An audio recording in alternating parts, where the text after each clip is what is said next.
প্রণাম। অনেকে অনেক কবিতা বলেছেন, গল্প বলেছেন।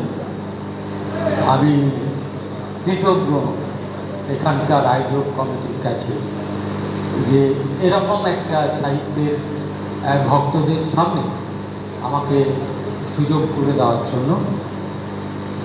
তাই আমি সবচেয়ে ছোট একটা কবিতা আমি বলবো, যাতে অনেকের ক্ষেত্রে সময় নষ্ট হয়েছে কিছুটা, তো সেটা যাতে না হয়। আমার কবিতা ব্যথা। বাবা গত হওয়ার পর আমরা 5 ভাই, এক অন্য থেকে পঞ্চ অন্যের ভাগ।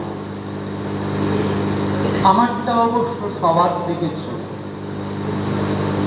শর্ট করে বলছি, পরাধীনতার শৃঙ্খলাবদ্ধ এক জাতি ফিলিস্তিন। ফিলিস্তিনের আকাশে আজ আগুনের ফুলকি, ভাগ্যাহত মুসলমানের কান্না আর দীর্ঘশ্বাসে ভারী তার বাতাসে বারুদের গন্ধ।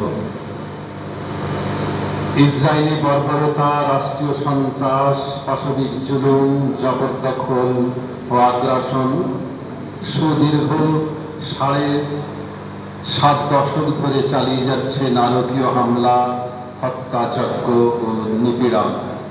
বিশ্বের শীর্ষ আন্তর্জাতিক সংস্থা রাষ্ট্রসংঘের দ্বিচারিতা ও বৈষম্যমূলক আচরণ।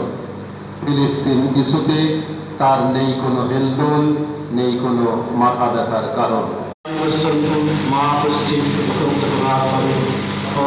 শান্তি শান্তি শান্তি। আজকের এই মহতী সাহিত্য সভায়, এই সাহিত্য বাসনের শ্রদ্ধ আয়োজক বৃন্দকে আমার সশ্রদ্ধ প্রণাম, উষ্ণ অভিনন্দন। আরো প্রণাম জানাই মঞ্চে আছেন শ্রদ্ধ গুরুজন, কবি সাহিত্যিক বর্গ, এবং আরো অভিনন্দন জানাই যে প্রবল উত্তাপে উপস্থিত সামনে অনেক দর্শক, শ্রোতাবৃন্দ, সবাইকে আমার সশ্রদ্ধ প্রণাম, নমস্কার জানিয়ে স্বরচিত গদ্য কবিতা পাঠ করে শোনাচ্ছি।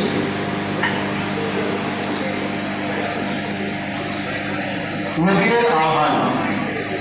পুরনো যা কিছু মলিমাতা সব চা করেছে, নতুনের ওই আহ্বান। এসো নব, এসো নবীন,